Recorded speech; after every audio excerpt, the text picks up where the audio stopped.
Before today's interview with Craig, I wanted to give a quick plug for a new project I'm working on. One aspect that we share as veterans is that, unfortunately, nearly all of us have lost someone close to us.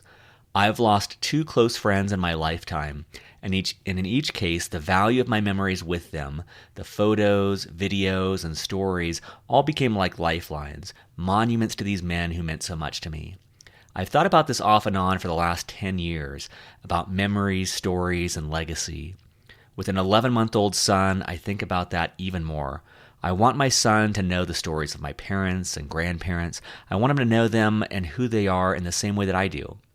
And so I'm starting a new project. I don't have a website or a name, but I do have an intention to help people capture the important stories and lessons from those they love most.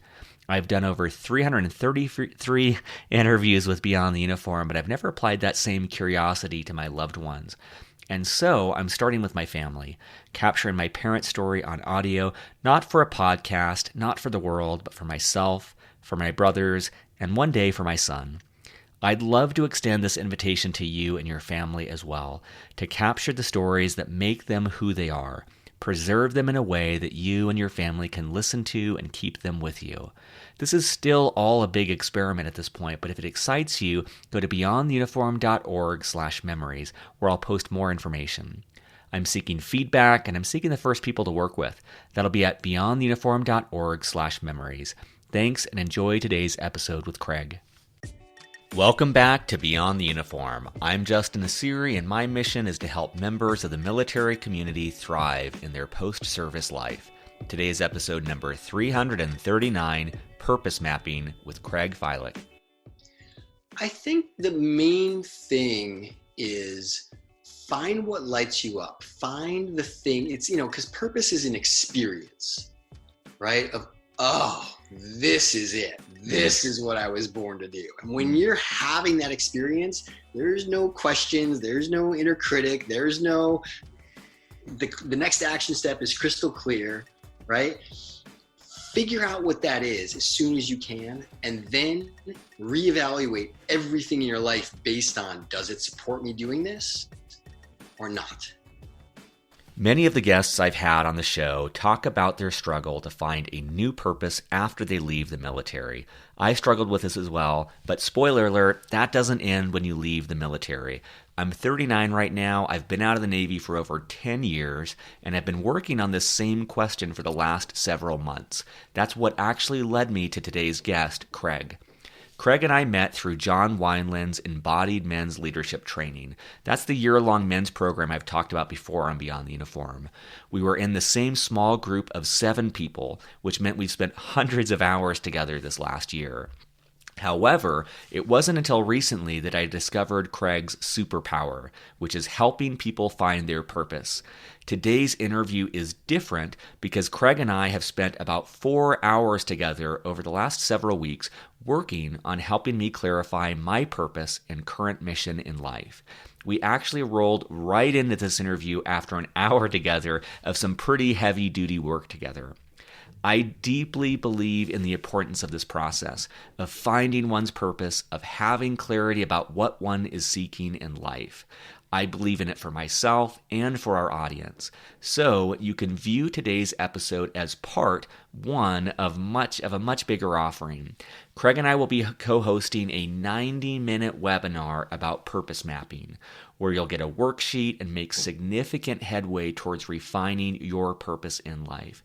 If you sign up for our webinar, either to attend live or to watch the recording after the fact, we're also going to send you a variety of videos from my own work on finding my own purpose.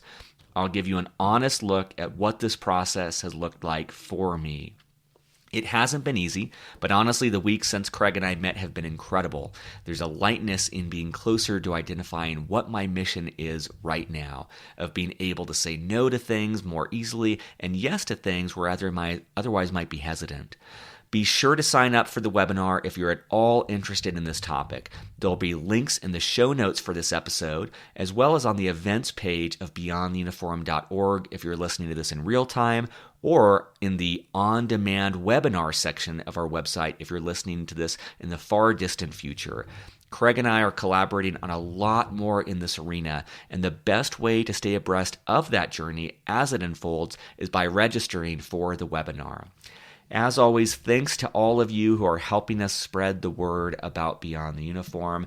One of the best ways to do that is by leaving a review on iTunes. Special thanks to JGP2010, who recently left this review on iTunes or Apple Podcasts. Beyond the Uniform has been a jumpstart to my transition networking. I find episodes with topics that pique my curiosity, listen to the podcast as I drive between meetings or appointments on base, then go on LinkedIn, follow the company, and follow the individual interviewed.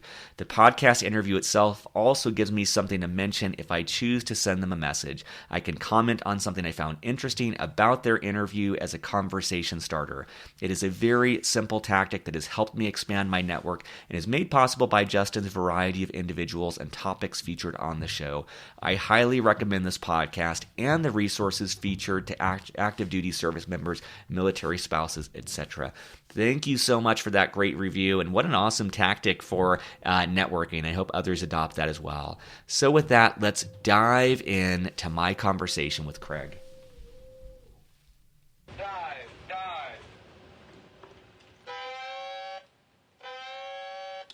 Joining me today in North Bay, California, my guest is Craig Filek. Craig, welcome to Beyond the Uniform. Thank you. Good to be here.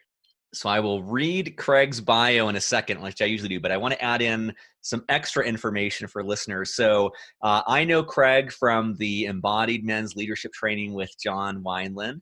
Not only were we in the group of 55 men for the last year, but we were in the same small group, which means that for pretty much every week, we've been meeting in some form and chatting and sharing some very personal things about our lives and who we are. In addition to that, I do a morning writers group on Zoom, and I'm not always there, but often there, and Craig will be there many times. I do a morning daily practice online, and Craig is often there. And in addition to all of that, Craig and I, over the last couple of weeks, have spent over 4 hours together working on my own purpose mapping. And so we've been spending quite a lot of time together. And Craig, it's been awesome seeing you in that light of you doing something that you have mastery around and that you have very clear purpose for your own life with. And it was awesome to see you after all that time together, to see you in a new way as teacher, as leader, as mentor, as confidant. So it's really exciting to have you on the show. Yeah, man, I'm stoked to be here and looking forward to diving in with you. It's been a blast. Awesome. So for listeners, I want to give a quick background on Craig. He is a father, a depth coach, and highly attuned facilitator, bringing over 20 years of experience in transformative men's work, shadow work, and authentic relating to the unique process for radically clarifying your purpose, making a powerful contribution, and stepping into your flow. Enriched by a decade of applied study in Ken Wilber's integral philosophy and a founding member of the Integral Center in Boulder, Colorado, Craig's work is informed by the factors that precipitate growth and development in human systems. Craig's 15-year entrepreneurial career has carried him from being an unemployable philosophy major with an unplanned child to building a company from 2 to 22 people and $1.5 million a year in just under 3 years. Along the way, he churned through a dozen false starts because the businesses were not authentic for him. So Craig, maybe to start things off, anything to add to or amend to that bio? Oh, man. The words that come to mind are master of self-reinvention. And, when I think typologically, and I'm big in personality profiling systems, not that I think they're the end all be all, but, the work that I do is let's look at this one, this one, this one, this one, this one, this one, and this one. And what are they all saying in common? That's what I'm interested in. The rest can just, blow away like dust in the wind. But typologically, I'm very similar to, when David Bowie died, I remember seeing a meme going around of like all of the iterations of his, his face and his hair and his makeup and whatever. And it was just like, wow, this guy's had like 50 lives in one life. That's my type. So often a phoenix rising from the ashes experience, which has been brutal in the early years. But once I kind of got who I am and how I'm wired, and that's just natural, and it's actually really healthy for my type, I went with it. And yeah, at one point, my claim to fame was I've tanked more little businesses than most people dream of starting in a lifetime. And there's just no way I was going to be able to stop that process from happening. What's interesting is that now what I do in serving people with all of the knowledge and skills that I've accumulated over, let's call it 25 years of men's work, reading over 1,000 books, investing, I'm pushing like 300 grand in personal growth and development trainings over the last several decades. I've distilled it all down into a very simple, systematic process and framework for self-awareness and decision-making based on what's aligned and congruent for you. And so doing that for myself is allowed me to just surrender into it. And I haven't had to reinvent myself, at least professionally, in a while. It seems to be working, and it keeps me invigorated, and I just love it. So it's been a blast to take you through it, and we're kind of riding off the heels of your session. So I'm still kind of amped and juiced up with it. It's nice. I love it. What I like about your story and what you just shared is, I've felt this, and I know that many of the guests I've had on from the military, there's this need to get it right. There's a lot of, especially for the first transition from the military to starting a completely new career, there's a lot of fear about making a mistake and a lot of pressure to find the right answer. And what you shared from your story, it's definitely true in my own life. Like a lot of these, what could be considered false starts or failed career changes or whatever else, they're, you can definitely view them from a perspective where, yeah, sure, there's a failure component there. And you're learning, like you said with David Bowie, like you're learning something, you're gaining something, and all of those pieces can add up to inform you in finding something great or finding something. That's what I loved about your bio. Like these businesses weren't authentic for you. Alignment matters a lot to me. And I see times of my life where I've not been in alignment with my values or who I am. And it doesn't feel good. I'm not gonna do my best work in that situation. And so what I love about the vulnerability of your story and your bio is like that willingness to experiment and dabble and take great risks. And maybe not all of them are home runs, but they certainly inch you closer to something that's much better than where you started out. Yeah, I learned by failing forward. And I think there's actually a book by that title that, by John Maxwell, who's a brilliant leadership coach. And then once I got that, like, that's actually a thing, I was like, well, let's go all in on that, Yeah. and it's not that I just, dragged myself through a bunch of failures. It was, learning how to flip houses and making 30 grand in a weekend, and that changes you. Like you can't make 30 grand in a weekend and look at like the last several years of making 25 grand for the whole year and being like, okay, it's a whole new awareness of money and self potential. So I did it again just to prove that it wasn't a fluke to myself. And I was just emotionally exhausted for months after both of those experiences. And I just said, this is clearly not for me. Other people can do that 2, 3, 4 times in a month and they love it. And it's a flow state for them. And then they package it and they get on stage and hype. And you can do it too. And I used to sit in rooms with 3,000 people, and 500 would run to the back with their credit cards in their hand, trying to get the deal with all the bonuses and the limited this and the limited that. And I'm watching them. And this is back when it was CDs and binders and, cassette tapes and all this. And I'm thinking like, okay, 80-20, right? 80% of these people are never even going to open the wrapping on the thing that they buy. Of the 20% that do, 80% are never actually going to do anything with it. Of that 4% that actually do something with it, 4%, like the 0.8% of this whole thing, right? The 4% of 4% of 4% that actually make it work, great for them.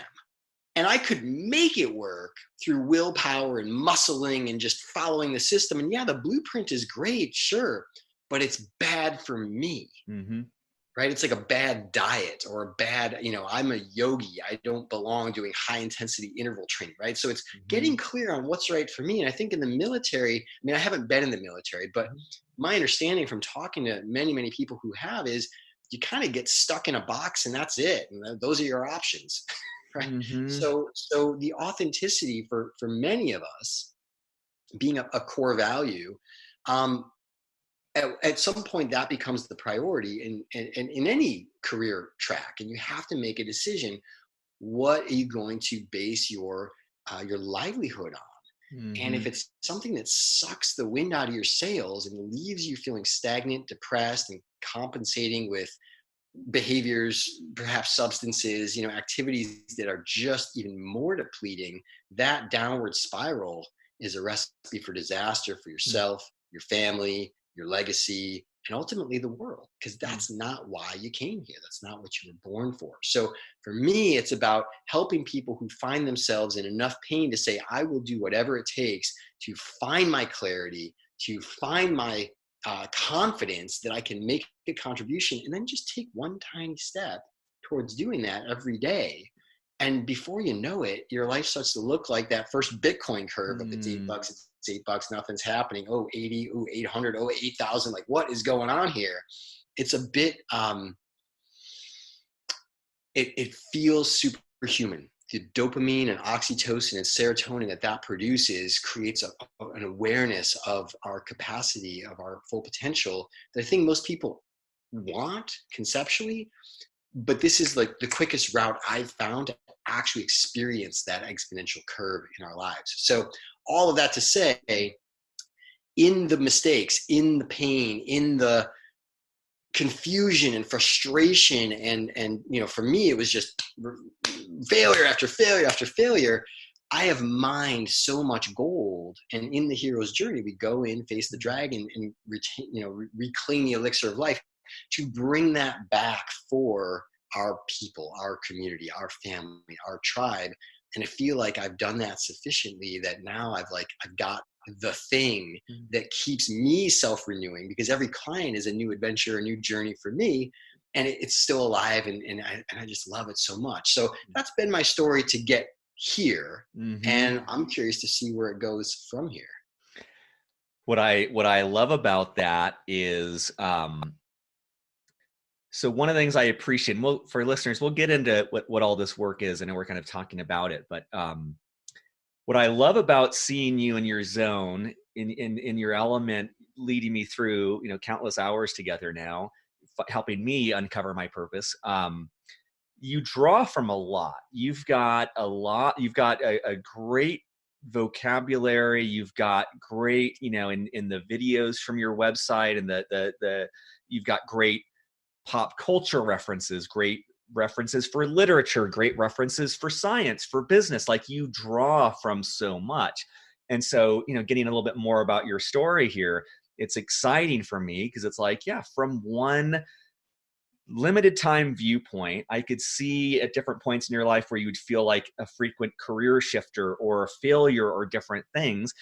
And from the lens that I see you now, it's like, wow, I see all the different ways that you were building up skills, you were building up vocabulary, you were building up things to relate to clients. And it's like, it's kind of cool to be on the other side here now with you and look back and be like, man, there was so much prepping you for the work you're doing now. And I can only imagine at different points, you certainly didn't have that clarity every step of the way.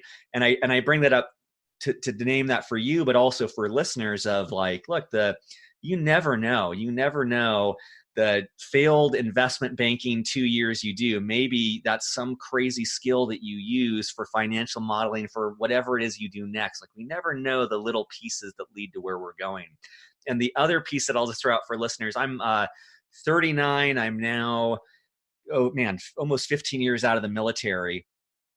This work with Craig has been insanely helpful for me. And I do a lot of personal development work. And this is like very, very unique in the things I've done, very, very illuminating for my own purpose. I do think that and I'm sure we'll speak to this, but we uncover our purpose and it changes. And you and I have talked about that, how we're constantly revisiting this worksheet that we're doing together. And so I want to throw this out for listeners. Like, if you're in the military and you're about to get out, yeah, that's a big transition. Purpose is big there.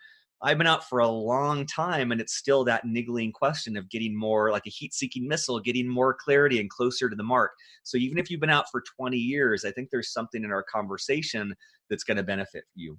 Yeah, most definitely. Mm-hmm. Yeah, I have a story that I just find so delightful where, this venture capitalist had invested in a CEO, and he, $25 million, and he went, in the company, and it tanked.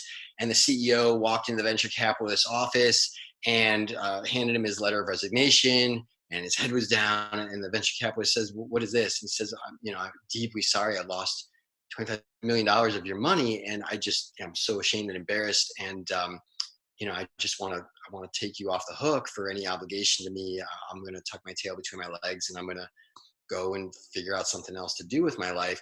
And the venture capitalist said, "Are you crazy? I just invested $25 million in training you. You're not going anywhere." I love that. Yeah. I love that. Well, let's maybe to set the stage, talk to us what is actually let's back up before we even get into purpose mapping. Yeah. A lot on the show, we talk about having a mission. A lot of veterans have a strong mission in the military, and then many of my guests have talked about the flailing experience of then not having a mission. And because we're going to talk about purpose a lot today, could you maybe set the stage of like, is there a difference between purpose and mission? Yeah. Yeah. I love that question. I think, there's an argument for them being the same. And I think almost universally, people conflate the two. It's very rare to see a distinction made. And so I was a philosophy major by training. And the very first thing a good philosopher does is define their terms. Right? What are we even talking about? Right? We can't build an argument for something unless we've got really clear understanding of the basis of that argument. And so if we define purpose as the reason you exist, right? Mission it's a project, it's a goal, right? And the reason that's important is because there's an article in the Harvard Business Review called Crisis at the Summit. And it's got this map, it's got this curve where, you start out in something and it's new, and it's like you say, bright, shiny object. And I'm super interested, and I'm learning, and it's new people and new skills and new challenges, and you get good at it, and you get to the top, and then you kind of plateau. And in a way, it's careful what you wish for. I mean, it's not that I just tanked and, couldn't succeed at these businesses. It's that I succeeded enough to realize this is making me miserable, and I don't want this to become part of what I have to do on a regular basis. So they get to the top, and this is where the crisis happens. And that's where they start taking risky activity, whether it's on the company's behalf or outside of the company, cars, motorcycles, women, drugs, alcohol, whatever it is that they get into, and then they go back down. And that's not really helpful for a family life, for a stable psychology, right? And so what I've noticed with my clients in particular is that as they get what they set out to achieve, if you're conflating purpose and mission, right? You get to the top of the mountain and I've achieved my purpose. I have accomplished the thing I exist to accomplish. Now, why do I exist? And this existential tailspin ensues, and it becomes can I swear? Yeah. It's just a shit show. Yeah. Right? And you probably know people that have gone through this. But if your purpose, right, if you're clear on your purpose, the reason you exist, and in order to realize your purpose, to bring it to its highest, fullest self-expression, you choose a goal to get to the top of this proverbial mountain, and you get to the top of the mountain and you plant your flag and you say, I have achieved my mission. And you feel the fulfillment of your purpose. And it even clarifies, because the dopamine, serotonin, oxytocin rush gives you this altered state, brain state, where you see with even more clarity at the top of the mountain, right? Oh, and it's even clearer to me why I exist. I want to climb that mountain next, or I want to sail that ocean, or I want to explore that jungle. And now you've got a new mission. and you can take 3 to 5, maybe 10 years to achieve that mission, plant your flag there, and even more clarity to your purpose. I think it's a very different experience to know why you exist and then set a series of goals that challenge you to realize your purpose than to achieve your purpose, which doesn't make a lot of sense if we're defining our terms that clearly. I love that. I think one of the benefits I'm feeling in this moment that from doing this work is as you kind of guided me through, it felt like archaeology, we're kind of dusting off the bones and getting, oh, there's like a tailbone there, and going a little bit deeper and starting to get a sense of that purpose.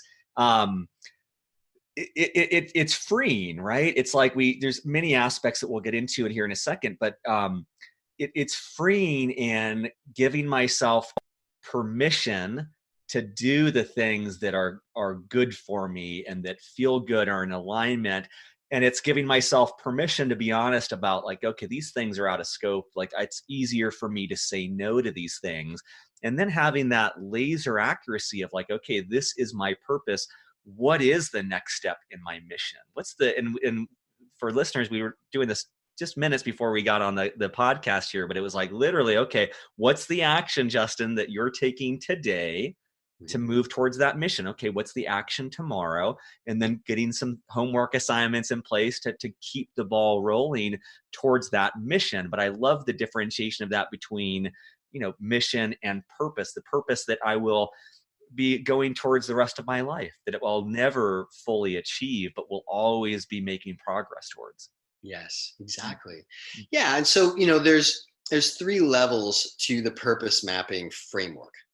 There's the existential level. Who am I? Why I exist? Which, if you think about that, that's like the engine. That's the thing that drives you, right? It's where all of your power comes from. It's your why.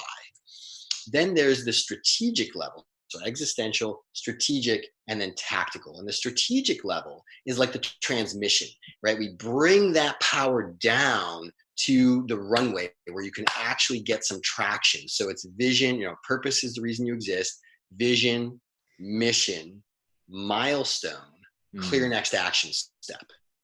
And then the tactical is a daily practice for health, wealth, love, and flow, which are like the 4 wheels on the ground that are being driven right through the transmissions by the engine. And when all of those are in alignment, now you're connected to every part of yourself, and every part of your day becomes clear.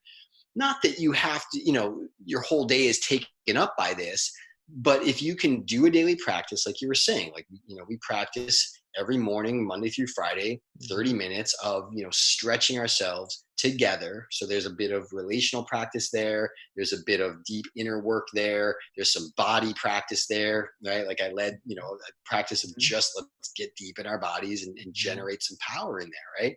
And then the practice of the contribution system, which for me is taking people through the process. For you, it's recording these podcasts and, and helping people that are making this transition, make it a little easier for them. That's your contribution in the world. You do that on a regular basis. It's not your purpose to run a podcast. It's just something you do. It's a good habit that activates your strengths that help you realize your purpose.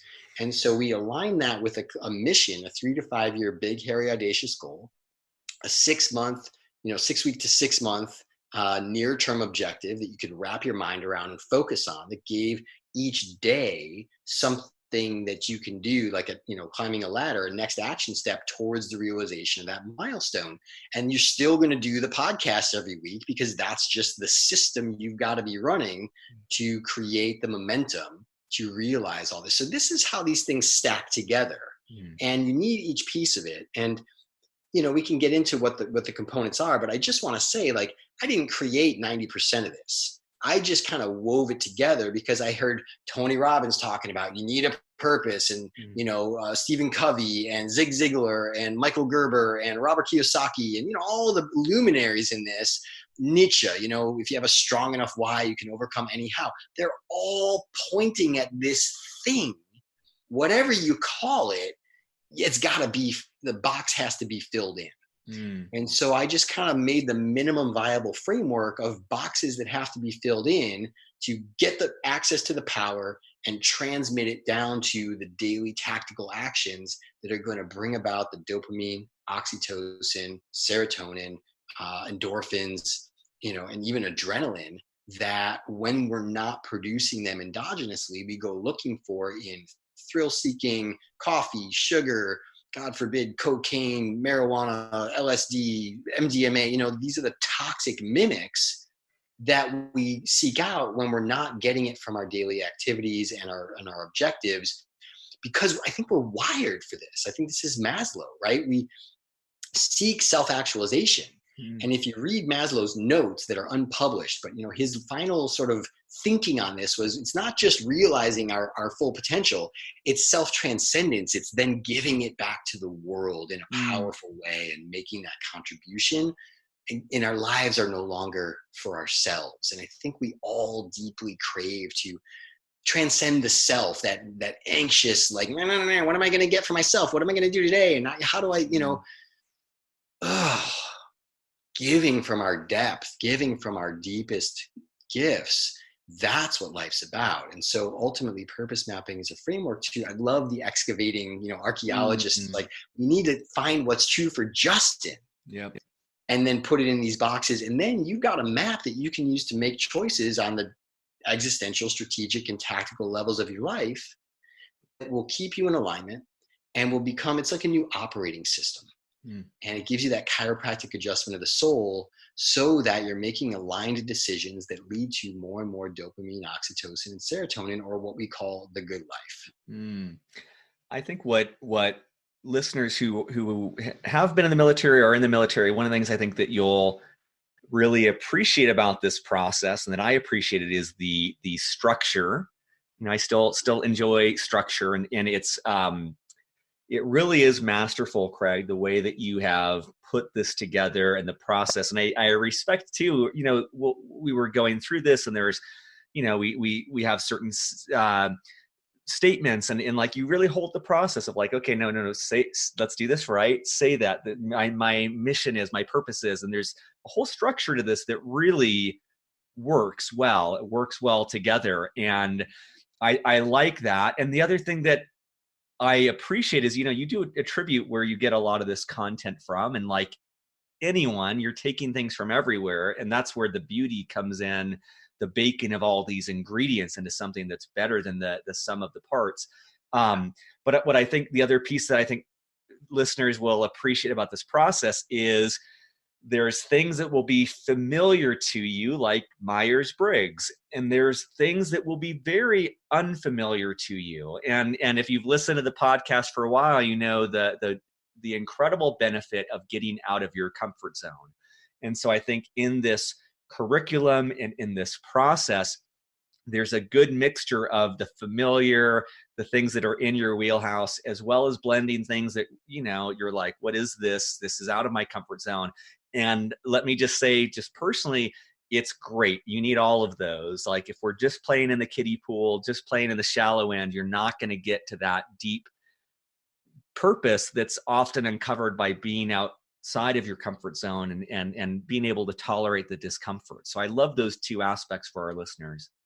Yeah, and it's literally, this is what fMRI brain research has shown us. It's literally 4% outside of your comfort zone, 4% beyond what you believe you're capable of. Now, of course, that's a moving target. So it's always 4% beyond. So once you push your threshold, right, it doesn't fully retract. You might have to, get back into some conditioning and work yourself back up to that edge, but your edge is your edge. And it keeps moving. And so you always have to be leaning in. And the signature of that is fear. I could die. This is out of my comfort zone. But that's what kicks in the adrenaline that is the beginning of, the neurochemical signature of a flow state. And if we're not getting enough of that, we start drinking too much coffee. We start looking for, I don't know what people get into, but, for me, it's too much coffee. If I'm not getting enough, right? And so I have to find the places in my life. Turns out I find it on the road, right? And so I need to be on the road traveling, and I hit my flow state on the road so consistently that it would be an error for me to fail to be on the road at least once a month. A good, I've been, like I said, I just got back from Santa Barbara, and about 2 hours into that road trip, all of a sudden I'm like, whoa, am I on drugs? And I'm like, oh no, I got the right playlist. It's the road, it was like 10:40 at night, and the road was wide open, and I was in the middle of California on the 101, and I was just cruising, and it was like, I can breathe. This is great. But that's a habit. That's not actually, like, there's no contribution to the world in that. That's just something I know that I do. I need to find a way to make a contribution that also gives me that experience. And the two together, right? Being on the road to go teach purpose mapping. Now we got a game.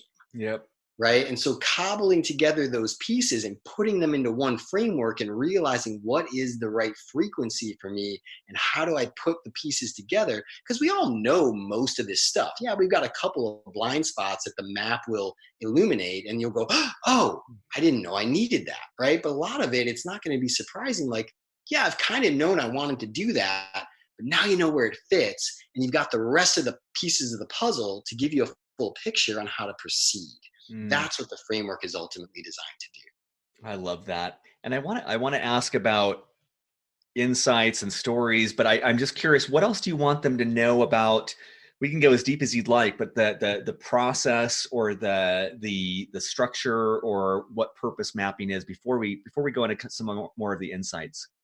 Yeah, I think the main thing that distinguishes my work from everything else I've seen out there, like I said, I read 1,000 books, and I've been in well over $250,000 worth of training and workshops and doing men's work for 25 years. Right, this is not my first rodeo with purpose work. It's actually become the thing that I keep coming back to, because every time I would take a business, back to the drawing board, and there was some new person out there pumping their stuff.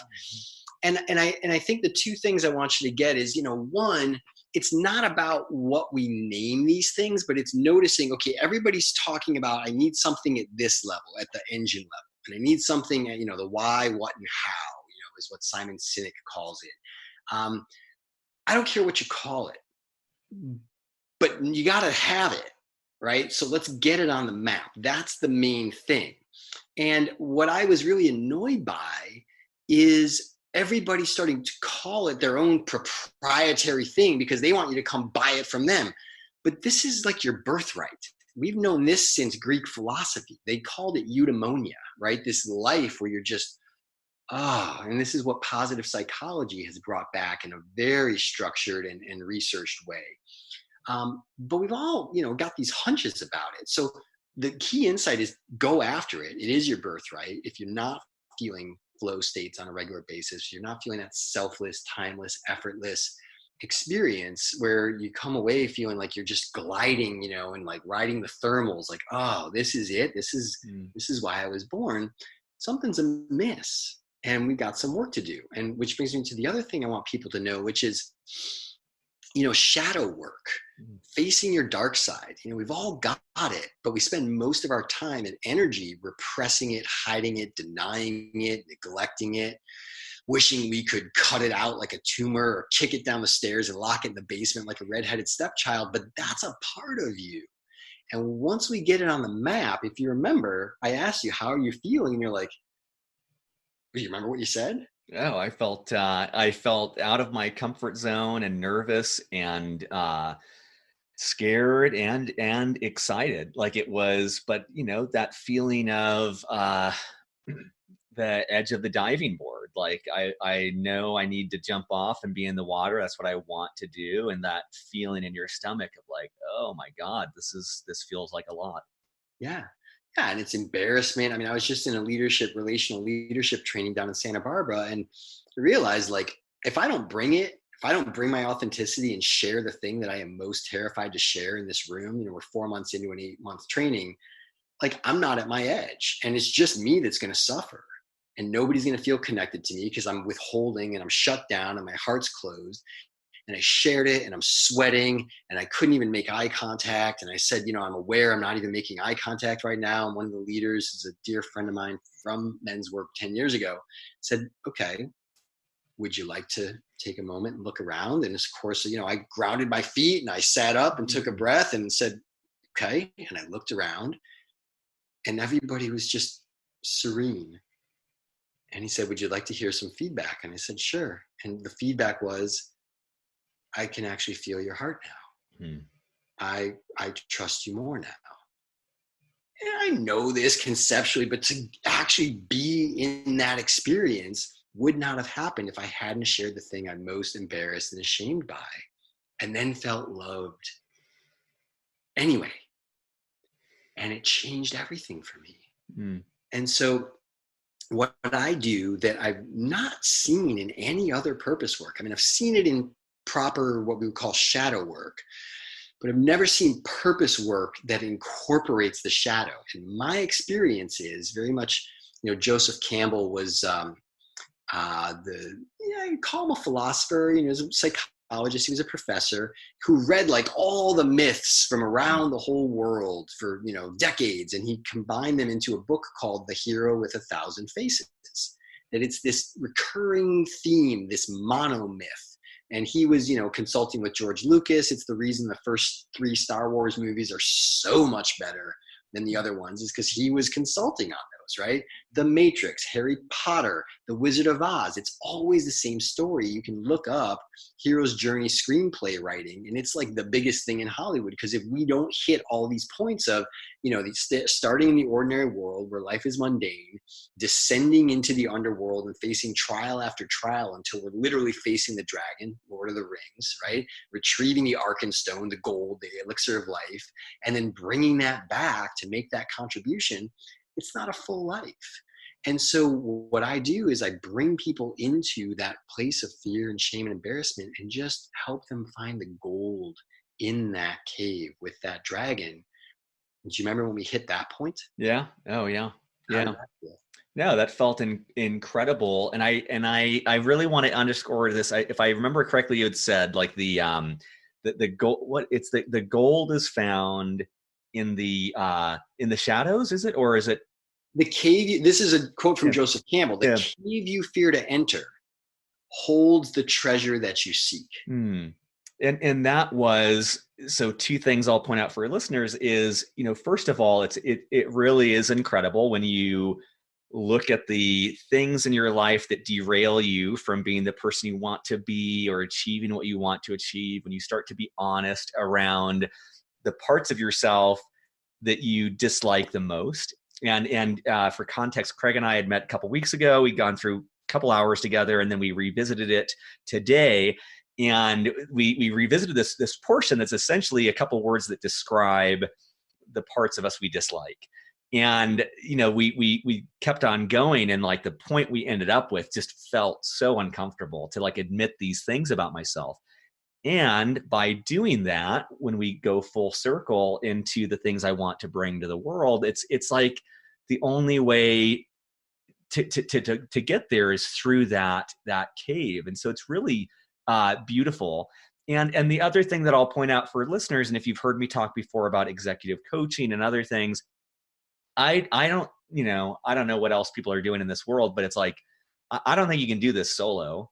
I don't think you can, if Craig wrote a book on this, I'm sure there would be value there, and you could probably get so far on your own.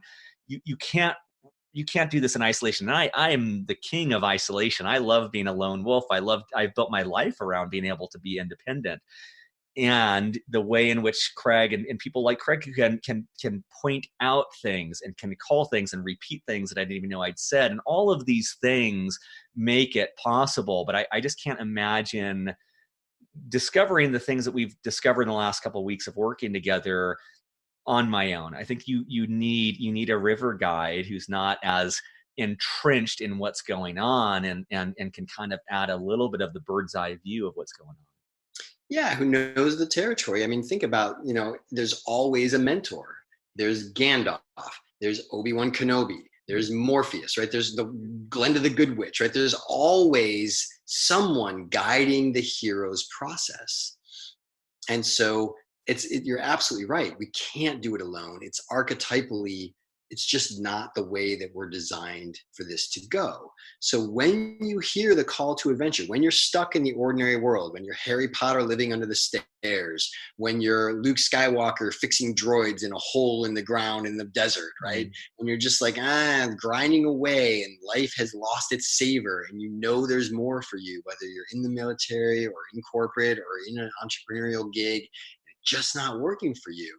It's the scariest thing to say, what's next? And then you meet the mentor and you cross the threshold. So in Star Wars, this is when they get in the Millennium Falcon and they hit light speed. You are not in Kansas anymore, right? You take the red pill, right? And so there's this experience of, okay, I'm willing to take the risk. I almost don't have a choice. Actually, the first thing is ordinary world, call to adventure, refusal of the call. Oh no. And what does Luke do? He leaves Obi-Wan Kenobi, says, nah, you're a crazy old man. He goes back and there's just a smoldering hole in the ground. There's no going back. The refusal of the call, then you cross the threshold, meet your allies, and take the adventure, going through tests and trials, going deeper and deeper into till you face that dragon. And something happens in that process that liberates energy, attention, and power that is trapped inside of you. It's your light. It's that sliver of divinity. And once that's free and we're clear on what your strengths are and you can channel that gold through your strengths, that's what ignites your purpose. That's the only thing the 10% of this whole framework I actually created out of my own deep experience and going through countless iterations of self-reinvention, is that is a necessary component. And I just don't see people digging deep enough when they're doing purpose work. So I think that's the one thing I'd want to leave people with, is that, if you're not digging into that place of shame and embarrassment, really looking at what is trapped inside of there. Most people are so uncomfortable that they back off of it. And the guide can take you just 4% beyond to find the gold hidden in there. And the person you can become as a result is astonishing if you then walk it down the transmission, right, to the daily action steps that take you into alignment with your mission, your signature strengths, and ultimately realizing your purpose. And I'll name for anyone in our listener base who's the same way. I really avoid having a stake in the ground of saying, like, this is what I'm all about. Like, I love to keep my options open and be flexible. I don't want to tie myself to one thing. And that's a lot of, for me in this process, that was a lot of the discomfort too, is trying to finagle out of it. And that's another area where someone gently holding your feet to the fire can be helpful. And the other piece is, honestly, Craig and I have spent 4 or 5 hours on calls doing this with me. I like everything, I wish there was a simple way to do things. I wish there was a simple book you could read. I wish there was a simple 30-minute thing that we could just do and you'd be good. And I feel like what I've learned through this process is profound. It has and will have a very big impact on my life. And part of that is because going through a really good structure with someone who's really good at this and putting in the time, not expecting it to happen in just 10 minutes. And I know we're in the age of overnight successes and things like that, but I think that's not possible for this sort of thing. Yeah, and there's people that crave depth and authenticity. Not everybody, and that's fine. That's, we could probably look at their personality profiles and it would, when we triangulate them and look at a whole bunch of them and go, depth isn't their thing.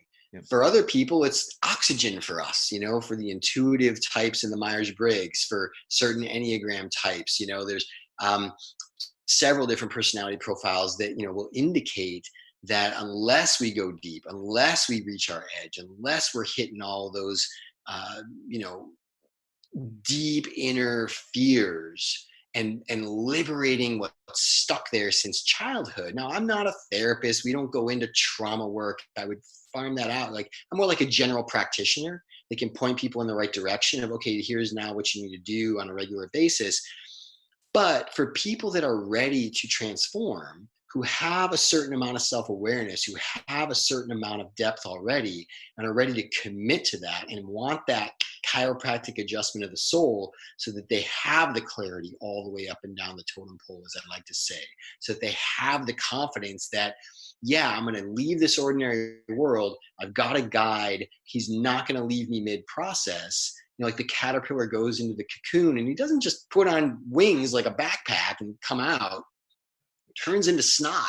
And then the imaginal cells that contain the image or the architecture of the butterfly that have always been there, that they were shut down like a pathogen when the caterpillar could hold itself together. When it loses the ability to hold its old identity together, those imaginal cells immediately take over and start restructuring the snot into the butterfly. And then the last thing is it squeezes it out of a little crack in the cocoon, right? And that squeezes the water from the process, the wetness out of the wings. So when it stands on the rock of the branch, a little bit of wind will flap them open, the sun dries them, and boom, they're flying. Right? That whole process, you can't stunt that. There's an entire arc, and someone has to hold you through that whole thing, or you'll turn into snot and your life will go to shit and you'll lose your marriage and lose your whatever kids. I've seen it all go all different ways. That's not necessary. We can gently melt you down inside of a clear container, give the opportunity to face the things that are hard, immediately get the benefit out of that, and then deploy that towards a new mission that has been living in you all the time. Because here's the most miraculous part of this: the human heart contains imaginal cells. The image of who you're becoming, who you're here to become, is already within you. And so most people don't go, wow, I had no idea. Most people go, boom, I just dropped 80% of my social conditioning and baggage that I've been carrying around thinking it was me or that I needed to behave this way. I just dumped it because I realized who I really am. And these little hunches and inklings that have been, shut down inside of me under the weight of this baggage can come forward, and I can trust them and nurture them and invigorate them. And it's just kind of this moment of, oh, of course this is who I am. I've always known this. Why didn't I get this process in high school? Yep. Which is ultimately where I'd like it to go. Yep. No, I love that too. And there were moments of like those insights of like looking back on my life and being like, oh yes, I see this thread. Now that we've kind of named it, I see this thread in my life. I see some of the most potent memories of my life share these attributes. But had you asked me prior to this process, like what those were, it's really hard to do. But like you said, it's not like it's this, I'm realizing a completely different person. It's more of like having that clarity of like, oh, no wonder these things were so rewarding for me in my past. Yeah. Yeah. You dump the bad investments in ways of being that aren't serving you. And you double down on the little small voice, the little seeds and inklings of who deep down you're born to be. And I think a lot of the processes I've seen try to think of several times in your life when you felt really alive. And it's like, okay, great. That's marginally helpful.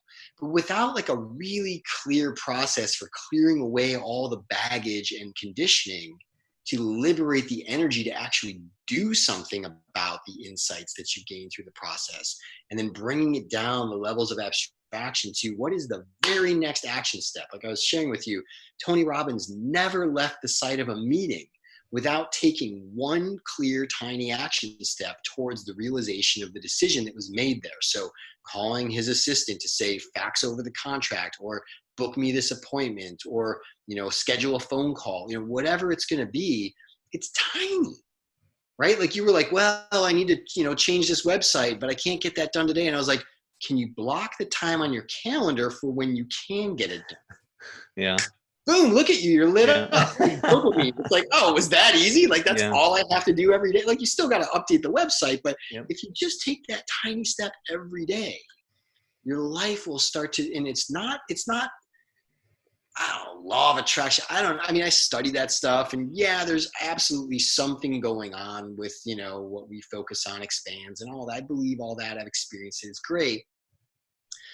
But to me, it's like the tactical, practical, and neurological, neurochemical, right? This is behavioral stuff with behavioral results that result in feeling better because you put dopamine in your brain when you set a goal and take clear action toward it. It's that simple. It's not more complicated than that. Setting the goal to clarify your purpose is the thing you do when you're unclear on your purpose. Right? And just doing that gives you a little bit more energy, and then you can take the next steps. But most people don't know where to go. So, right, you need a compass, an internal timing saying, yeah, this is the direction I want to head. I don't even know what direction, but I want to seek my purpose. And then you'll hit a wall and you'll refuse that call. And then something will happen. You'll realize you don't get to refuse it. Life is pushing you out of the nest. Cool. You need a guide, right? And you need a map. Compass, the map, and the mentor. Those are the three components of a transformational journey. And they're out there. They're all over the place, right? You got to find the one that is aligned for you. And you and I just happen to align. And there's typological reasons why that is. You know, you and I looked at those together. And so anybody listening to this, you know, I would say like, yeah, you can get caught up in the hype of the next big launch of somebody's marketing thing. And maybe it'll hit for you. Maybe it won't. My counsel is, get clear on what is most likely to work for you before you invest another dime in anything else that you're excited by, because that could just be your conditioning and hype marketing. You know, it's designed to get people to take action and move, but it's not designed to actually clarify if it's even right for you first. They don't tend to care. They just want your money. Spend $1,000 on a real estate investment course, take it home and never open it. Well, that's on you. I didn't make you do that. Okay, great, coach. I appreciate your confidence in me, right? For me as a coach, it's like, let's find out who you are. And then you'll naturally just catch fire, and I don't have to do anything. I don't have to be an accountability coach. Right? There's none of that willpower stuff involved. I mean, there's a little bit of like, you still got to take that action. There's a little bit of pushing through resistance, but it's the tiniest amount possible that if you repeat over and over again will get you an exponential result. I'm interested in what's going to just ignite you so that you can just go like you said, like a heat-seeking missile. And yeah, maybe you're not always 100% on track, but you're generally heading sufficiently in the right direction that you can keep moving forward. Are there any stories? I know you've worked with a lot of veterans, a lot of non-veterans. I'm just wondering if there's any story or insight that kind of stands out of the impact you've seen through this sort of work. Wow. I mean, the longitudinal, you know, I haven't done studies. I would like to, now that my daughter is raised and I can, you know, I'm in a big midlife transition now. So I get more time, and, you know, that's one of the things I'd like to do, but I just traveled almost 20,000 miles in the past 7 months. And I reconnected with a lot of previous clients that either were friends or became friends, and, you know, did the work years ago when it was in its fledgling stages. And, you know, some of the things that they've told me about what, you know, tiny little things that stuck with them for the process, it just, you know, brought me to almost tears. I mean, there's one guy that I always like to tell the story. You know, he was depressed and, you know, I don't know, he had some mental stuff going on. It was grim. And, but he was willing to do the work and dig deep, and came out of it with so much clarity and so much just charisma for what he was really born to do. He ended up leveraging an island off the coast of Panama from some investment banker in New York that had bought it and didn't improve it and didn't know what to do with it. And this guy, just the client, loved playing ultimate frisbee. And so he goes down there like 3-4 times a year and just plays ultimate frisbee on this beach with all, and he's just like, and he's got this island now, and he just closed on it. He like crowdfunded it, and he's going to improve it and turn it into some sort of community, you know, space where people can go to do transformational work. But I mean, just the swing of the pendulum from being almost destitute with no clarity and no direction to, you know, he met and hasn't married, but he came very close and actually realized not quite it. But for a while, it was like met and married the woman of his dreams, you know, and who knows where that goes. But it was just inspiring to see, you know, and then it was another cycle of, you know, reinvention. And I just, as a friend, kind of coached him through it. And now he's back on track, and he's even more excited than ever. And the things he's doing in the world, they call him the unicorn whisperer. He Hmm. works with like, these high level CEOs of like exponential startups, and he's just transformed so much. So that's one of my favorite stories. But really, it's the little things. It's like not everybody's born to do this wow, amazing, but it feels amazing to each of us individually if we're doing the thing we're born to do. And so don't compare your insides to somebody else's outsides, is the bumper sticker that I like in this case. It's really about how you feel in the midst of your own flow state. I don't imagine being the next Steve Jobs. I mean, there was a while when I thought that I needed to, and what I focus on expands and all that stuff. You know what? Focus on being me. Stay present with the person I'm with. That totally puts me in flow. Now, all of a sudden, you want to bring this out to, I don't know how many people this podcast will reach, and who knows what the impact will be in the ripples and the generations, but I'm doing what I'm born to do. The rest isn't really up to me. I don't need to worry about it. I think that's the biggest transformation I've seen with my clients, and they're just happy. They're just clear, and they're not encumbered by all this baggage. And it's a good life. I love that, and particularly for our audience, I don't think I realized when I was in the military how much that hit on a purpose of contributing and giving back, and these things that I think universally we as human beings need to be happy and fulfilled. And so many of the people I've interviewed, they really felt that vacuum when they left. And so I love this. Um, I love this sense of helping listeners really identify their own purpose. And I also love what you said too. And again, this is just my own judgment, is we live in a time where it's very easy to get sucked into comparison. It's very easy on LinkedIn or Facebook to see someone else as living the ideal life, like the absolute right way of doing things, or achieving something. And like you said, like who knows what each of our unique purposes are, but that's what's going to drive to real fulfillment, is doing the work, taking the time to uncover what uniquely lights us up, and then taking those baby steps to start to live more towards that purpose. And I notice for myself too, I can get really spun up and looking at what others are doing, and then I can come back to that place of sorry, my screen went down there. Come back to that place of purpose and feel a lot more grounded and fulfilled and happy, regardless of what's going on around me. Regardless of what's going on around you. Mm-hmm. That's the whole point.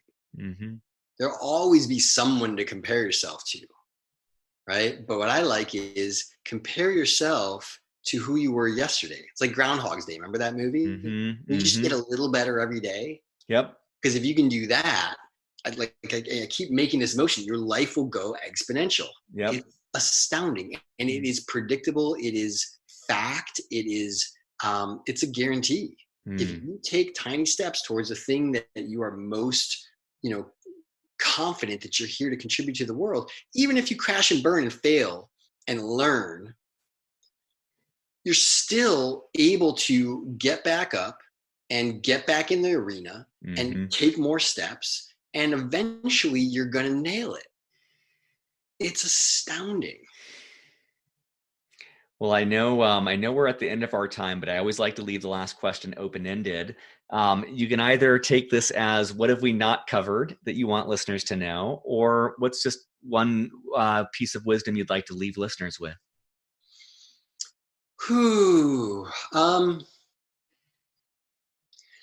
I think the main thing is find what lights you up. Find the thing. It's, because purpose is an experience, right? Of, oh, this is it. This is what I was born to do. And when you're having that experience, there's no questions. There's no inner critic. There's no, the next action step is crystal clear, right? Figure out what that is as soon as you can, and then reevaluate everything in your life based on, does it support me doing this or not? I love it. And my wife, it always irks me when she says this, but she always says that, it takes time to save time. And in this case, it is like, yes, who has 5 hours or whatever it takes to really be honest about your purpose? And just think of the countless years that could save in choosing the wrong career or marrying the wrong person, living in the wrong location. And for me, that's often because I'm doing what I think other people want me to do, or doing what some theoretical version of myself wants, rather than like, let me just be honest about what really moves me. Craig, thank you for the work that you're doing, and thank you for joining us on Beyond the Uniform. It was such a blast, man. Thank you for having me. Surface, surface, surface. Beyond the Uniform is written and produced by me, Justin Nassiri, with help from our Chief of Staff, Steve Bain, and our editor, Kathleen Dillon. We are an all-volunteer organization and would greatly appreciate your help in any of the following ways. First, spread the word. Beyond the Uniform has over 330 podcast episodes and 15 on-demand webinars, all offered for free. Help us spread the word on social media, at military bases, or whatever gets this resource in front of more men and women who need it. Positive reviews on iTunes go a long way towards this as well. Second, sponsorship. Beyond the Uniform relies on sponsorship to keep us going. There is so much more we'd like to do, but we don't have nearly the resources to do so. If you know of a company that would like to advertise in any way with Beyond the Uniform, please send them to beyondtheuniform.org. Third, donations. If you're in a financial position to donate, you can find more information on the support section of beyondtheuniform.org. At our website, beyondtheuniform.org, you'll also find 330 plus episodes categorized by industry, functional role, and more. You'll find a link for live events, typically 4 per month. You'll also find both free and for purchase books that take a deeper dive on topics related to career growth. Thank you for your support as we aim to help members of the military and their families thrive in their post-military career and life.